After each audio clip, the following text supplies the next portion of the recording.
plus years. I've been helping them build modern business functions, legal functions that are not only bespoke to risk management, but also value creation. And what is a modern law function?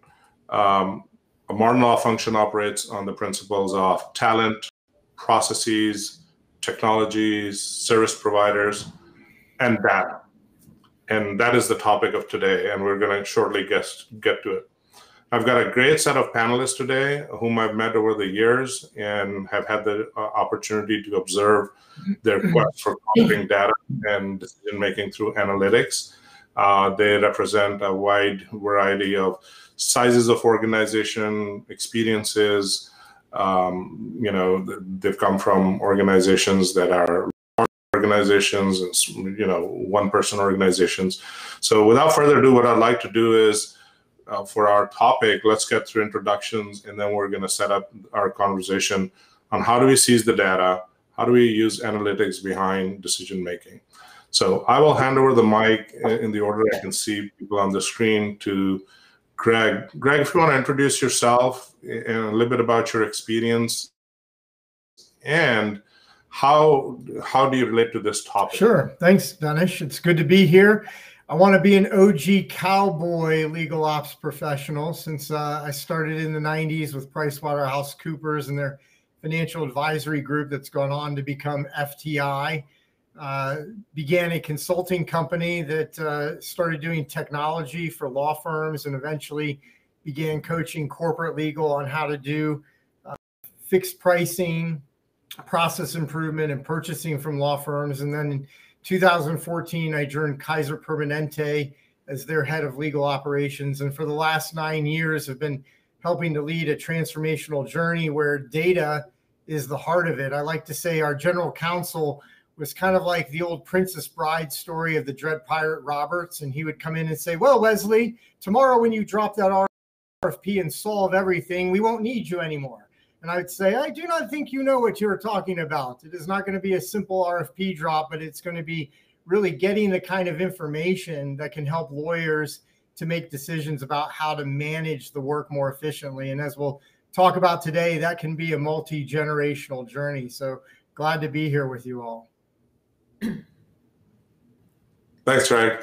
I'll go next to Heidi. All right. Thanks, Danish. And hello, everybody. Thanks for joining us this afternoon or wherever you are in your time zones. I am Senior Managing Director at Moray Global, and I lead our strategic advisory or consulting practice, working with in-house legal departments as well as compliance departments. My background, in addition to consulting, includes 10 years of in-house working at the Sears and Sara Lee legal departments. I am someone who I love process and financial improvement. Love to roll up my sleeves and dig into that and help others.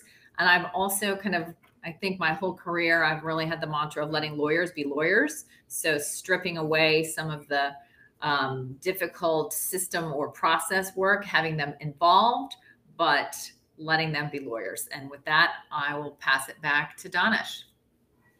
Oh, thanks, Heidi. And I've known Heidi for a long time, learned a lot from her. And live from Paris, France, Alex Gallardo. Hi, I'm Alex Gajardo. I am the Global Director of Commercial Strategy at Bryan Cave. Just recently joined within the last 6 weeks from Shell, and actually where I was there for almost 6 years. And before that, I started my career in legal at a few small known law firms, Fulbright and Jaworski, that is now Norton Rose, was my first one. But like Heidi and Greg, I think a lot of the passion came from trying to make improvements on things that were happening. So process improvements and focusing in on that, and also capturing value. So being on the firm side and being on the client side, and then now going back to the firm side, looking at what value means, because value means something different to the audience or to the people you're working for, and how do you get the best use of not only the resources that are available to you, but also working with the people that are on your teams or available to your team. So with that, I'll turn it back over. Well, thank you very much, Alex. I know you've been traveling and you've been kind enough to still make it to the panel. Before we jump into our topic of today, I'd like to kind of know the attendees as well. So while we kind of switch slides, it'd be great if all the attendees, you could drop in your name and maybe your company, or at least a location from where you're coming in into the chat. It will be great to kind of get introduced. And I'm able to change slides and nothing blew up. So kind of going back to our topic where we talk about seize the data, putting analytics behind your decision making. Legal departments have gone through a very transformative change in the last couple of decades. I mean, as we've all talked about, there's a fundamental acknowledgement that legal departments are business functions and they need to operate and elevate their operations similar to any other organization within the company. And 2023, post-COVID, I mean, we're still seeing a lot of economic and regulatory challenges that are coming out. And the topic we chose around data, and especially around spend, was it's a tangible item. Everybody has spend. It is also helpful for people to understand in a common language. But I mean, our hope is at the end of this session, you're going to be able to take the learnings and apply it to any area where you have data.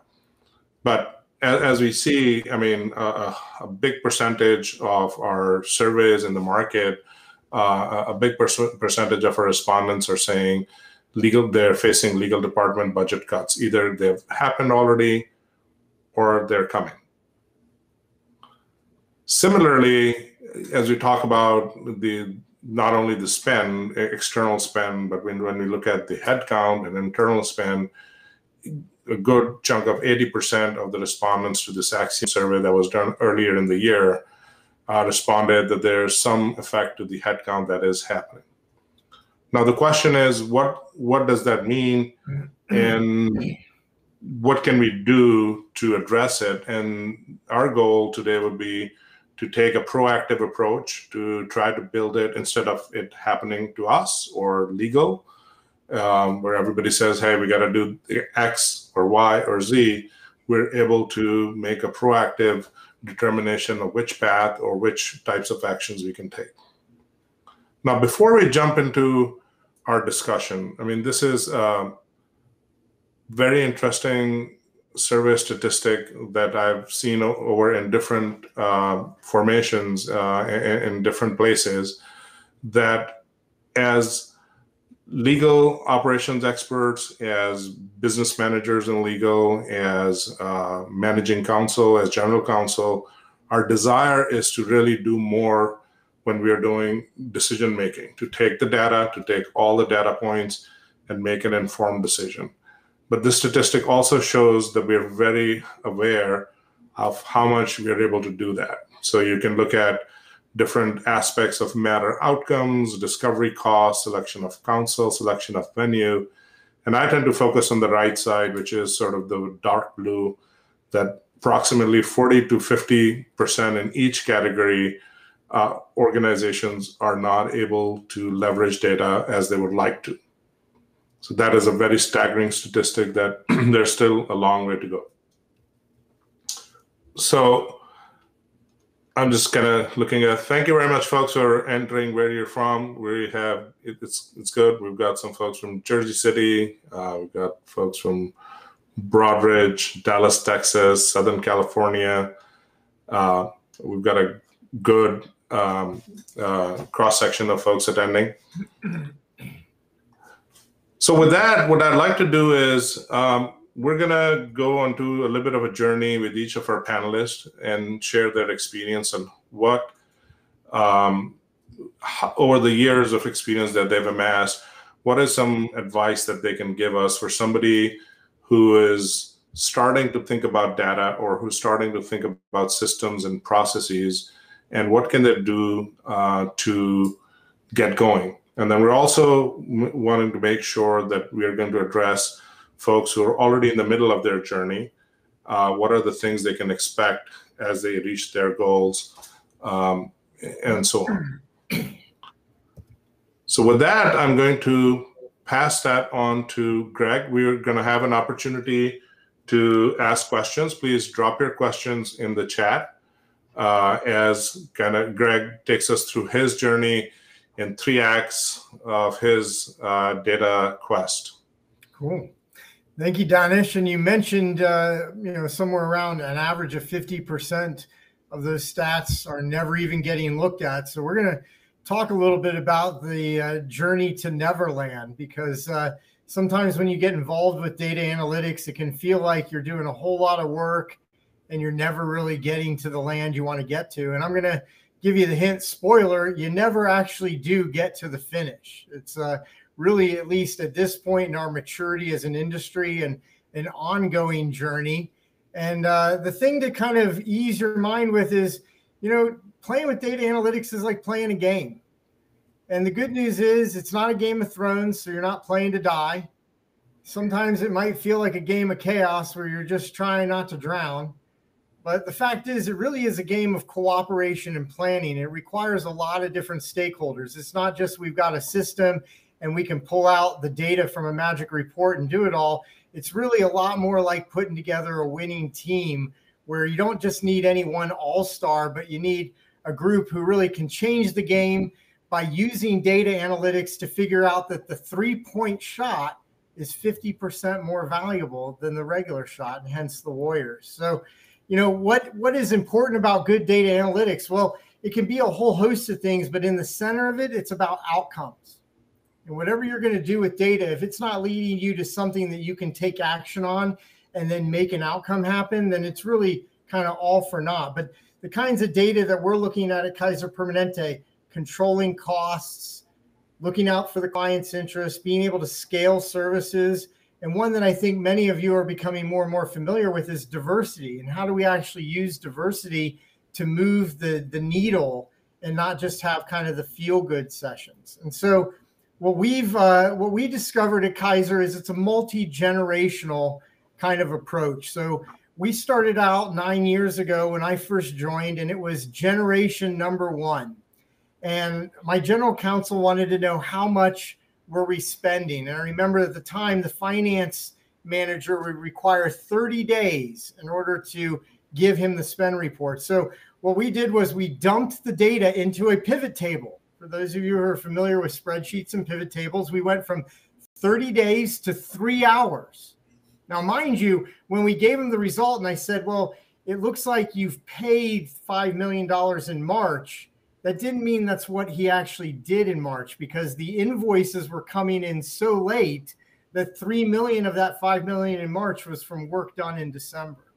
So early data is really about making the best use of just what you got and being able to use tools that can quickly do it. And so the next step in our generation 1 was actually engaging a consultant, somebody that could come in and full-time start to do spreadsheet jockeying so that we could do more than just a pivot table. We could start to put some bar charts together. We could start to tell a story that the attorneys could make sense of. And kind of, believe it or not, you'll see on this game board, we made it quite a ways on generation 1 because we actually started working with an outsourced dashboard provider. And so we really would make our data dance, even with the bad structure and the bad quality of it. We were using outside resources that could really help massage it and very quickly make it look like we had very mature data. So the good news is we could do all kinds of basic spend tracking. We could do it quickly and in multiple dimensions that had never been done before. The bad news is we were having to make do with whatever the structure of the data was in the system at that time. And we were having to make do with very dirty data. And so, at best, we kind of were able to start to uncover who are we spending money with and how much are we spending. And believe it or not, we end up spending that kind of Pareto proportion of too much time with the people we spend too little money with and not enough of the time with people we spend a lot of money with. So that began to prompt us into the second generation of, well, how do we actually manage our work, not just track our spend? And the thing that's interesting there is it didn't matter how much we had made progress in generation number 1. When we started generation number 2, we had to take a huge step back. The first thing we were trying to do was put a new system in place that actually gave us the data elements that we wanted instead of just the data elements we had. And we thought, we're going to win now. We're going to make it the way we want it to be. Well, installing new systems, implementing change, understanding how those systems work actually require us to take some steps back. So while we were so mature in these dashboards, when we put this new system in with all this data structure we wanted, it was like a couple steps back just to even do the basic spend reports, right? But over time, we began to insource the ability to work with the data. So no longer a consultant or an outsourced dashboard, but one of our members of the team began to get trained in business objects and began to groom this SAP business objects universe to actually say the labels that you want and work the way you wanted. And one of the tricks to the trade was not only bringing it in-house, but then really hiring outside expertise, in this case from Mitra Tech, to be able to train our in-house data expert on how the system worked and what we were going to do with it. But we still would actually use some outsourced capabilities or external consultants to do kind of the one-off acrobatics when we needed to do really something more than our basic spend tracking in our new environment, but we wanted to look at how to manage a matter. We would still use outside resources to be able to help do that in a one-off and quick kind of state. And so really what it did was we at least started getting closer to how to manage the work. So we weren't tracking the spend, but we were starting to be able to see who's doing what and how they're doing it. And this is just a scatter plot of all the timekeepers. It's amazing when you look at your outside counsel, how many timekeepers you have and how much larger your legal department is if you factor that in. And so eventually we started on the journey of our third generation. And the third generation, one of the challenges there is really being able to start to take these reports out of business objects and making them more available to the users. So instead of it being controlled behind the curtain of the team and given to leadership, how do we start creating reports that we can schedule to be delivered to attorneys in their email boxes with spreadsheets? And of course, as we start giving more and more data out to more people, what we realize is data quality becomes the essential factor. We're no longer able to control and groom and serve to leadership. These things are going out automatically. People are accessing it from different directions.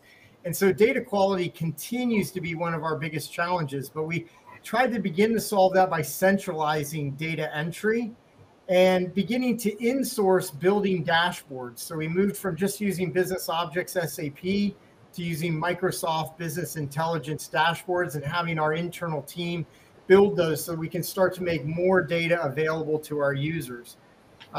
Still very much though dependent on some outside resources because I mentioned our data quality was very bad.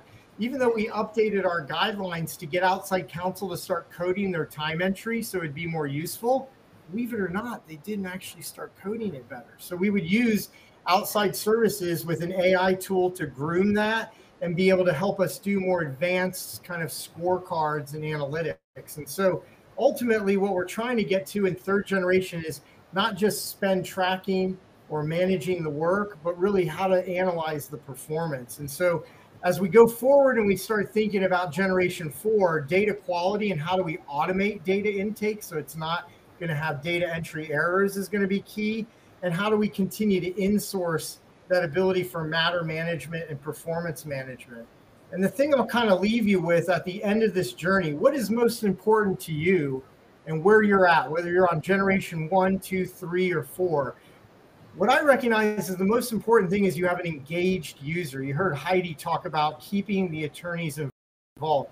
If you don't have an engaged user, you can invent quantum physics and it's not going to be worth anything. So having somebody who really wants to work with you and use the data is important because they're the ones who know the context of it and they're the ones who are going to test to see if it's accurate and correct. And ultimately, if you're not giving out data and reports that's actually being useful, then the data and the reports don't matter. So whether you're at generation 1, 2, 3, or you're ready to start saying your ABCs, as long as you're actually doing something that's going to make a difference so somebody can use it, then your data reporting is successful. And when you go through enough generations, then you can join me in singing your do-re-mis, and we can see what great heights we can all advance the industry to. So I just wanted to set up a little context of a data journey, and Heidi is going to be able to share us a little bit more detail about some specifics that go into her data journey and solutions that she was solving.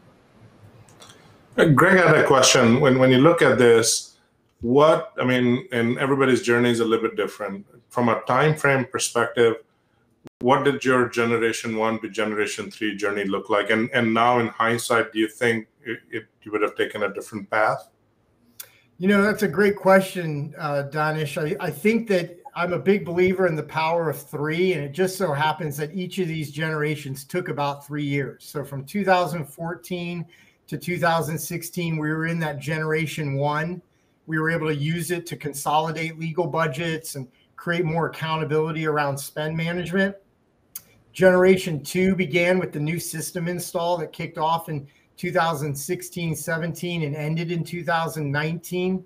And then generation 3, we're really just coming to the end of that. So I think so much of what we do is dependent on the teams of people we put together, the clients we're engaging with, and how you're actually getting to an end result. And usually that is kind of a 3-year journey, right? You're putting the team together to know what to do. You're engaging the client to get what they want. And then by year 3, you're actually starting to practice results and usefulness. And just as you get, it's kind of like, okay, now we're ready to go to the next one. So the 9 years has kind of encompassed those 3-year cycles of a generation. And that might seem a little bit long to some people, but it's better to make measured and reasonable pace than it is to expect things to happen in 9 months, and 9 years later, you're still at the starting point.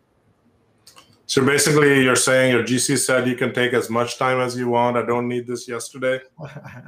Well, there's always the expectation for wanting it now and yesterday, but then there's the reasonableness of getting something useful in a reasonable amount of time. And that's why I talked about having an engaged user. So that GC, hey, we were able to condense 30 days into 3 hours and start to give results, right? So along each of these steps of the journey, you make sure that you're creating some kind of bit of progress, right? You're not just taking 3 years to get to the end result. It's a journey of 1,000 steps. Begin with the first step. And when you're 300 steps in, you're a lot further along, even if you're not exactly at your aspired vision or destination. That's wonderful. And I think that's a great setup to, Heidi and Alex, as we move towards you. And then we're going to come back and try to put this all into perspective. Heidi, you had a different sort of problem. You had a department that was not necessarily in even control of your spend. You were being told things. So your battle was a little bit different than even being asked for a report or something. Talk a little bit about that. Yeah, I'm going to take kind of building on Greg's and go into just a really specific use case. And this kind of ties back to one of the findings on the slides that Danish began with, which was the extent that the respondents use data mining and analytics to predict matter or department budgets. So this use case is about department budgets. So this is based on my personal experience in-house, but something that I continue to see in our clients in terms of working within your company and with kind of your overall fiscal responsibility within and your annual budgeting processes with finance, as well as then even kind of your throughout the year, how you are updating or working with the business. In my example, we did charge back legal costs to the business, which is a big point of this use case. But how this began was when I got there, the kind of the annual legal budgets, from what I could tell, it was just kind of a roll of the dice, both for our cost center within legal, as well as I could not figure out how the line items for the business were being figured out. So it did seem like it really was just, it had been sort of historical spend and then plus or minus some percentage based on kind of overall companies' spending expectations, which to my mind, having been in the legal industry for a while at that point, I thought, how is that going to be accurate? And isn't there data or something that we could use rather than that data? The other thing too in this was the business was just, they were making their own decisions on that line item, again, to me, which didn't seem like they were the kind of informed user to know what the legal line item should be. And there wasn't any process where they conferred with us in legal. So none of this was really making sense to me. The other interesting piece was just that I would get our, monthly financial reports from finance, working with FP&A and with the controllers. And there would be random charges that would be hitting our legal cost center. And I realized after a while, anybody who thought something sounded like something legal, they would code it to legal. And it wasn't really ours. And so I would spend time tracking that down and trying to figure out whose cost it really was, because it didn't seem right that it was hitting our budget. So that's kind of the setup. And again, I do see this still at quite a few clients. And when I think about that finding, I think it was over 60% of the respondents to that survey either never use data to help with predicting their budgets or intend to do more. I think it was 60 or perhaps a little bit more. But so then going on to kind of the solution. So this was a combination of technology, of good data, and also winning hearts and minds of the lawyers, as well as the business, and also finance, of just kind of everybody working together to put a better, more defensible and truly kind of data-driven process in place to predict and to then agree upon those annual budgets. But a couple of policy things that we did too. Put in place a policy that only the legal department could retain or engage outside counsel. And I work with quite a few companies who do that, but we did take that then a step farther in working with finance. They were able to take I don't know if we had, I think we probably had SAP at the time, and make it so that nobody could actually hit the GL account for legal fees. So it kind of became, it was only used by legal, which really simplified things a lot. We also worked very closely with the business unit controllers to talk more about this process of how we could put a more accurate budget in place for them. Because as you can imagine, or as maybe those of you on the webinar here are experiencing, if a business or even with corporate finance put in an unrealistic budget for legal expenses, we all know what that looks like after you get, halfway through the year. You can begin the year with some favorability, and then they try to decrease your budget. They take it away. They don't understand how you can't straight line legal costs. And it ends up with everybody being frustrated or being upset with legal. So we got to a point where this process then, by using really good data, everybody understood the process, they understood the inputs, and we had realistic budgets. So how do we do that? We had clean data, and I can talk a bit more about that. But policy-wise within the legal department, every matter that utilized outside counsel, it was just required to have a budget. And I've heard objections to that in the past of, I don't know what it's going to be, or it's going to change a lot, or the dollar value is too low. Those are all objections that you can overcome. We had thresholds, for example, of, and even like drop downs where if it was under a $5,000 budget, etc. There were things like that you could do to simplify it. We also did allow for budgets to be changed, the matter budgets, and these were done for current year and next year were the two data points that we tracked, because those two then enabled us to do this budgeting and forecasting. So every matter required those. The lawyers or paralegals could change those budgets. It was all tracked, so I could see how that changed. And with that good data and agreement from the lawyers that this was accurate, we got to a point then when it became August and September, and we were beginning the annual budgeting process, both for our corporate legal cost center, as well as then for the legal budget that the businesses would receive from us. That was all based on real data. So it was based on the open matters and what was still out there for the budgets, as well as the next year budget. And then, of course, everybody's going to say, well, what about the work we don't know about yet?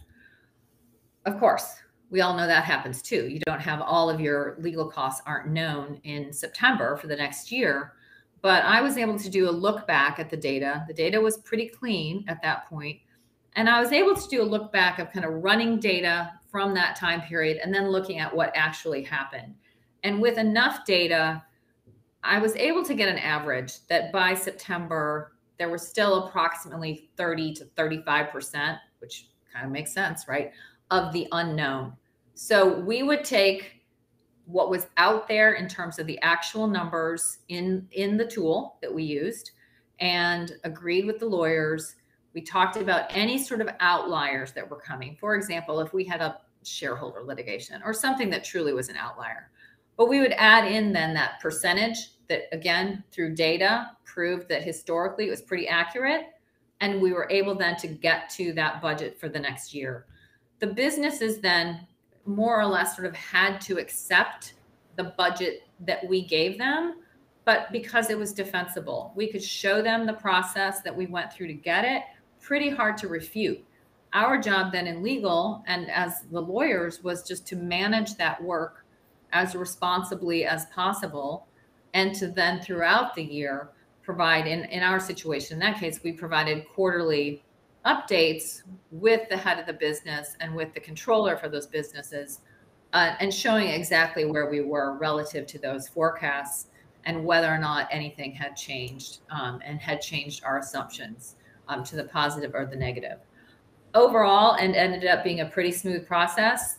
I think the lawyers ended up liking it a lot after a little bit of convincing, because I think at first there was quite a bit of resistance to every matter having a budget, for example. But it got to be pretty straightforward. I think after they realized it was okay to make changes and they didn't have to know everything perfectly, it became just part of our routine. We did have our initial data in the system, and this goes back a while, but this was with eCounsel at the time. We brought in data from what had been a homegrown system, and we cleaned that data. I mean, we made sure that was good data. We made sure then that everybody was utilizing the system in the same way. And of course, we had the new budgeting fields for current year, next year, and we reported throughout the year with the department. The change management point there, again, I think with any system and with any kind of a process like this, where you want to have good data that you can use for predicting and for really solid decision making, you really have to have, to Greg's point, you really have to have engaged users and stakeholders. And in this example, this use case is the lawyers, and it was also finance, and then the business controllers. Also too, over time, we just had sufficient data. You know, if you end up, in my experience, if you have a minimum of 18 months of clean data, it can be pretty predictive. In my experience, in my 10 years in-house, it was really my 18 months that was most predictive of the next 12 months. If I went back 3 years, while that sounds better, it actually, in my experience at that time, it was not. I ran both calculations, and it was more accurate to have used the prior 18 months.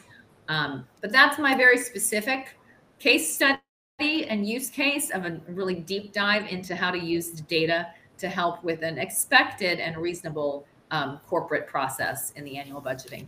So with that, back to Danish. Well, it's a great example, Heidi. I mean, you were very specific in explaining it. Let me ask you a question. So what did that do for your legal operations team, or even your legal department as a general? Was this activity more of a seen like a land grab for getting back the finances and people in the business didn't like it? Or did it really elevate your position in the organization that legal knows what they're doing? Great question. It was really more legal knows what they're doing. We worked, so at first, finance really did not like working with legal, because the prior process had been, the poor guy in finance had to go to individual lawyers to gather information, and he did not like that process. So we centralized it, right, in legal operations. And then with the business, we were very proactive. So they liked that we were coming to them with what, and again, it was defensible, right? We had the data to show it, and they really liked it, because they didn't like the prior version, which too many surprises, right? Where they had a budget that was based on, nothing, based on fiction, but they had a budget that they would end up not meeting or being mad at legal because by, July, we had blown the budget because there was something that they hadn't factored in. So it became very much legal from a fiscal responsibility, fiscal stewardship became viewed very positively. Wonderful. So I'm sure folks in the chat and the attendees have a lot of questions. So I think right now would be the time to start typing in some questions as we sort of hand over the mic to Alex. You've heard from Greg sort of his overall journey and how, they kind of look at different generations of improvement. We've heard from Heidi how she was able to take sort of from ground zero a journey towards more fiscal management. And I would love to hear from Alex how we can look at a framework that gets us there. I mean, all of us know about billing systems, technology systems, ELM, and a lot of either technologies are thrown there or financial models are thrown there. But Alex, in your opinion, you've been both in the law firm side, you've been in-house, you've been speaking a lot about this. Can you give us some sort of framework and guidelines that, as folks are either doing this or starting to think about this, what do they need to have in mind to make this successful? Thank you, Danish. So one of the things that we are looking at, and something I'm looking at now in my new role, is I say we're data challenged. And that when I say that, I mean, we have a lot of data in a lot of places. You don't know what's outdated, what's good, what's not. And unfortunately, not all data points are helpful. I mean, there's a lot of data out there that do not tell any kind of story, but we're supposed to come up with some magical analysis of a story and help people make some decisions. And that's not always the case. So everyone always says, and it's a very, very well-known cliche, data doesn't lie. The data doesn't lie, but the stories that happened around the data certainly do, because sometimes we get incomplete data and that can tell one story. And then there's the data that's that's appended by when we don't know the duration or how old it is, like Katie talked about. When it's 18 months versus 3 years, and now you think you're only looking at the last 12 months, the data could certainly tell an unrealistic story. So where do you start? And looking at this, it's a little overwhelming, right? When you come in and there's nothing there and you're trying to figure out what's important, you really have to hone in on what are the problems that you're trying to answer and what are the questions you're trying to address. But at the end of the day, not all questions, and not all data will point you to an actionable result. And that is one of those things that, in order to get to an actionable result, is making sure that the data that you're capturing really is going to be measured in a specific way.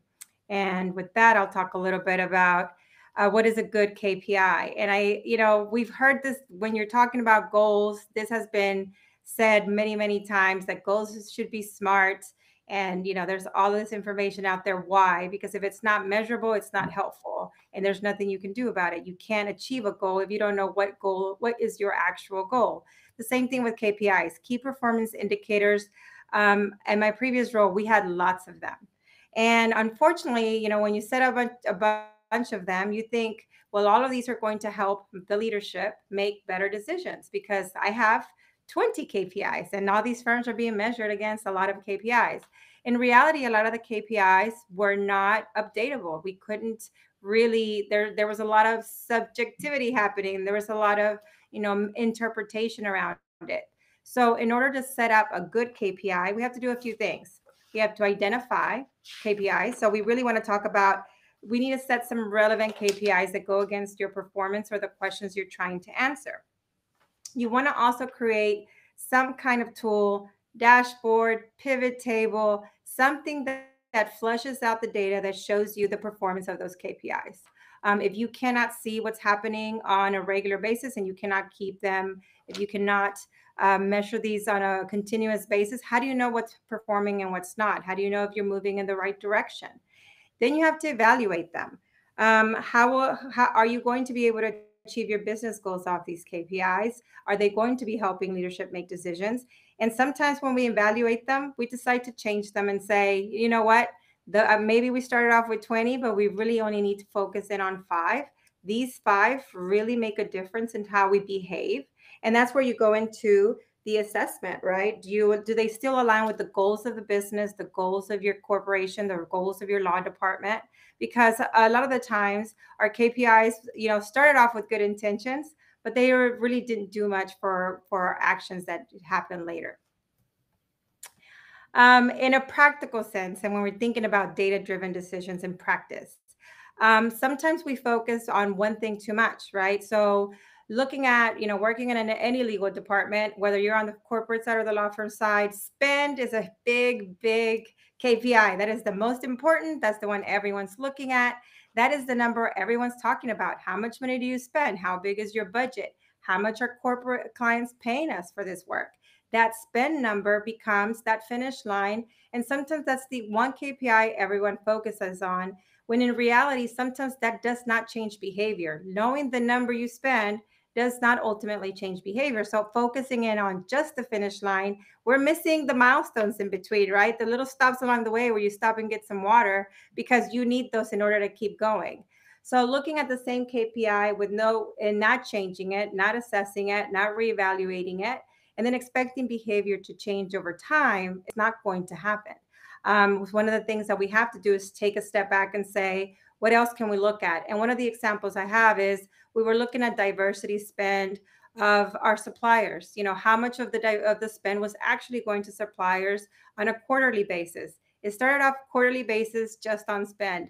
And every quarter we were showing the number and the percentage was staying the same quarter over quarter. We went to monthly. And, so then the second time you show the number, your month, the same month. So then now we took a step back and said, well, let's look at the actions that are happening at the beginning. How many times are diverse suppliers being invited to submit bids on tenders or RFPs? And the percentage was exactly the same as the outcome of the percentage of spend, which then you start to, to say, well, if they're not even being invited, how are we going to increase spend overall? And that change actually started to move the needle because people started thinking about it on something that they could make a difference in, an action now that the lawyers could take. And if the lawyers can take that action, then there's going to be a change in behavior and there's going to be a change in the output. And again, what is the problem we're trying to solve?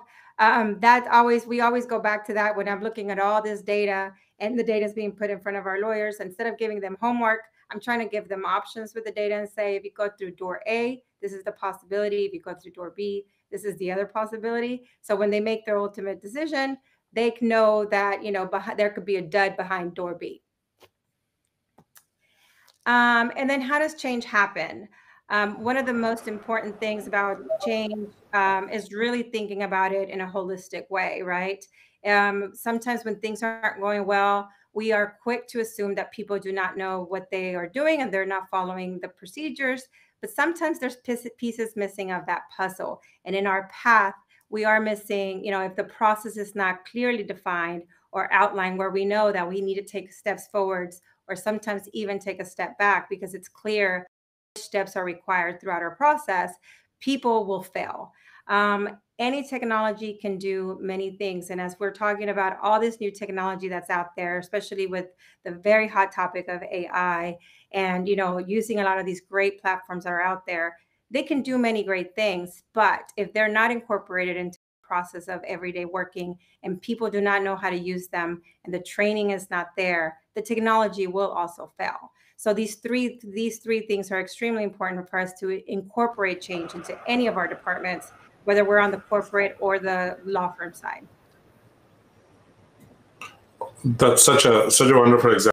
As you were saying that, telling that story, it just reminded me a few years ago, I was working at an insurance law department. And for folks who are not familiar with the insurance typically has 3 different legal teams, a corporate legal teams that works on the day-to-day legal corporate litigation matters, a staff counsel, which is sort of an in-house captive law firm, and a retained counsel team, which just sends out matters that they can't adjudicate internally, and the internal teams they have to send out. And we're preparing for these preferred provider annual reviews, the dreaded sort of get all the data in, get all the conversations set up and preparing.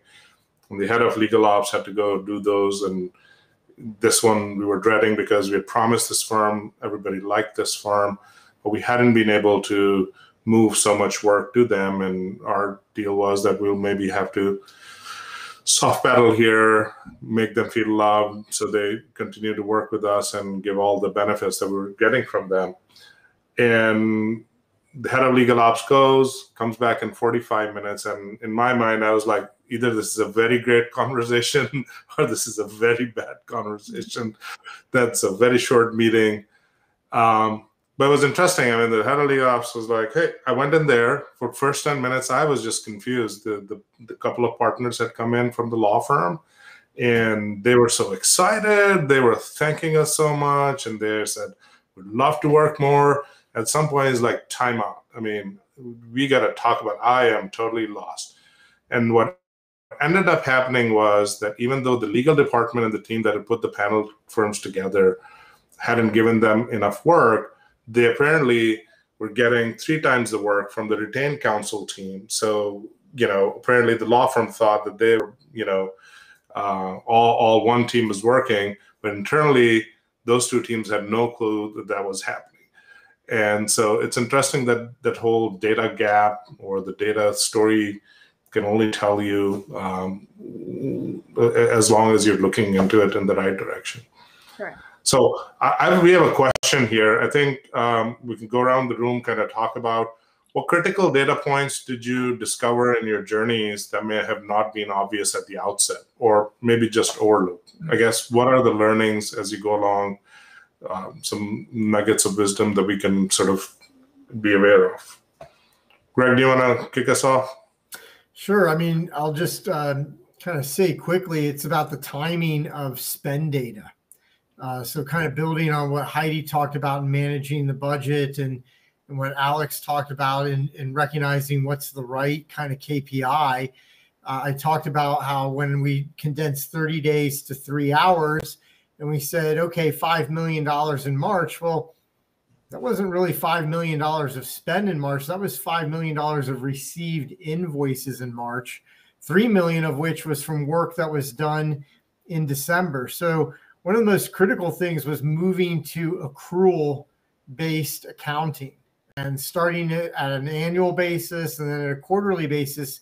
And now we're still troubled with the fact that invoices come in 30 days after the end of the month. So that's 60 days after the work is done. So being able to use invoice time entry data from outside counsel as a form of project management is incredibly challenging because you can't take action on something that's 30 days late.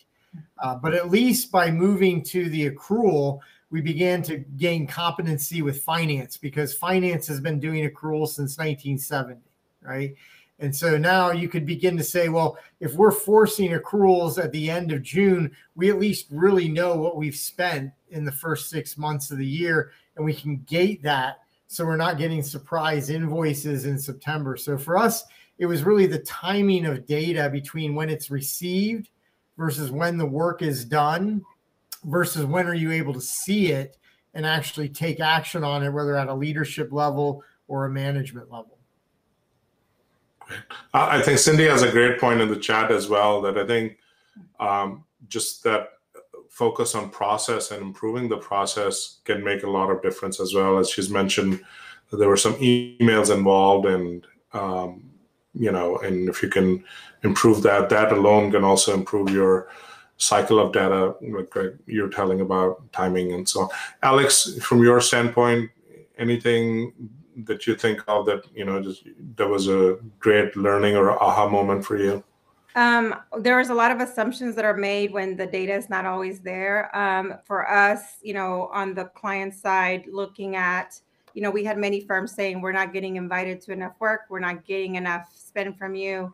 And then really being able to flesh that out and show them in a very concise way and saying you were actually invited to this many RFPs in the last month, and in the short timing in the last month, you declined 2 due to conflicts, you declined 2 due to capabilities. So, so when you start to break it down in that way, it's not that they weren't invited, but the ones that they actually responded to, they would actually have a higher percentage than they were assuming they did. And sometimes those data points start to show up. And I think there was that question about critical data points are based on the questions that keep coming up over and over again. You want to address those. You want to, you want people to trust in what you're saying. And sometimes the only way to do that is by highlighting the activity. And you can only know that as you're going through your processes as to what is going to become more critical or more something that's more pressure at that time, more important or significant in that time period. Hadi, I'll take some comments from you, and then we're going to close up with some parting thoughts. I'm just going to build a little bit on Greg's point too about accruals, and just my experience too was that what finance reported and what we reported in our tool were different. So that was then tricky for my GC, right? Because he didn't have the right number, or it seemed like somebody was wrong. So this is where the whole thing with accruals and really making sure that process works well, that was kind of a surprise to me. In fact, when I went to Sara Lee, Sears had been cash-based, which is pretty unusual. So when I moved to accrual, I didn't understand this, but I felt then it was my job to figure it out and to make sure that my GC had the right numbers at the big level, right? And that's something I still believe really strongly in. The GCs don't need all the details that we might need. That's, I think, our job is to understand all the data, but the GCs need to know the big numbers, and they need to know the numbers that align with finance. And if there's a reason that it's different, or there's like a settlement that gets included somewhere, it's important that he or she knows that. So I guess that was kind of to answer the question that was in the chat. Like, that was something that it surprised me that there was that difference. And I wanted to work really hard to make sure that we were aligned going forward. And again, that the GC felt comfortable and credible with the numbers. Yeah. Heidi, cool. As you hit on that topic, I've kind of informally said that data is multidimensional. So when you're just taking a snapshot of data, like in a spend tracking, that's one dimension. When you want to start to compare that with some other attributes of categories or context, that's two dimensions. When you get to the third dimension, that's timing. And so often, like you highlighted, the timing of finance is different than the timing of ops, is different than the timing of the outside counsel. And now everybody's looking at the same diamond, but some are looking at the top and it looks like a circle, and some are looking at the side, it looks like a triangle, and some are looking at the bottom, it looks like a dot. They're all looking at the same thing, but it's that different dimensional perspective, and realizing that you can get really twisted up and confused if you rush forward into those dimensions is part of the reason why it is kind of important to really peel it back systematically, like Alex highlighted, and really understand the process, the platform, and the different people that are involved in it. Cool. Well, I think that's really helpful. I know we're not going to get to all the questions, but we'll try to probably answer offline if any questions are left. But just kind of going through, like, summarizing what we've learned. I mean, we talked about data being a real differentiator. Data can really elevate your law department and your legal operations function, not only within the legal function itself, but also within the company. You can really go toe to toe with other value creation functions in your organization. Just as we leave, I mean, I think you've heard sort of from a journey perspective what your expectations should be. It's not sort of a one-time deal. If you treat it as more of a generational journey, it will help. You've learned from Heidi of what specific tasks you can take to get control of your data and positioning in the organization. Alex kind of laid out that people process mechanism, that let's not look at it as just looking at the numbers or putting a billing technology, and let's take all of it together and kind of measure it along as we go. And if needs change, then adapt as well. So, I mean, this is, again, some metrics. I mean, you see that how much everybody focuses on outside counsel spend, but like Alex said, noting down how many RFPs and a law firm was invited to, or noting down their DE&I performance. As you put together your KPIs, you really need to think of it as a holistic program. And to bring it all together, I think if you look at when we're really talking about spend or enterprise legal management, you do need to have some baseline data or systems, whether it's an Excel sheet or whether it's truly a system that helps you operationally, an e-billing system where you can gather this information, outside counsel guidelines, system, process, bills, build in some reports that can let you figure out what data you're capturing. And then you can sort of continue to climb up that strategic decision-making process, right? We can create some dashboards that focus on specific KPIs. We heard about AI-supported bill review. There's a lot of tools out there that can help you as you're reviewing the bill there and then help you figure out how to better review those bills. Day to day, we're all busy. I mean, not all of us have time to look at the bill in detail or call the law firm up and figure it out. So there are services out there that can sit on top of your AI and e-billing systems where specialized bill reviewers can review your bills, talk to your law firms. I think Greg talked about some external help, making sure your relationships are not affected, making sure you're not just kind of reviewing the bill for the sake of it. And then there are other sort of levers you can use as building a preferred panel program. Another one that that I see not everybody's very familiar with are market.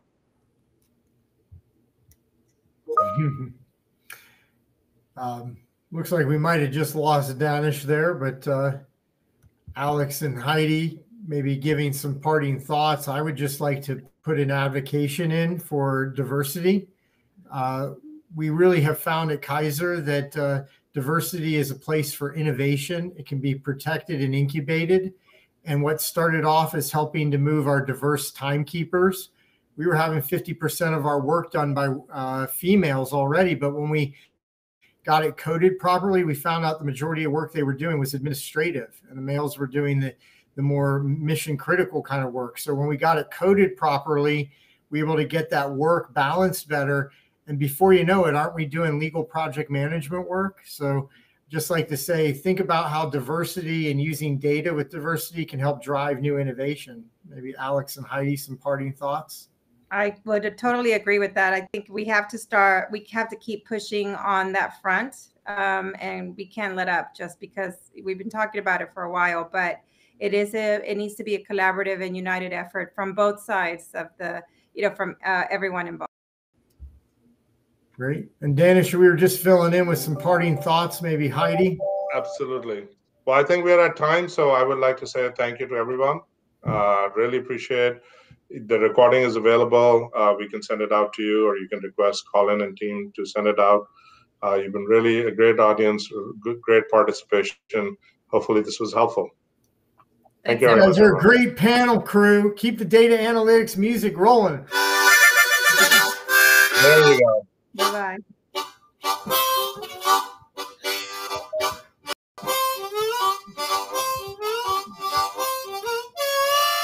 I think it's time for me to go get a drink. I want that recording. You guys put on a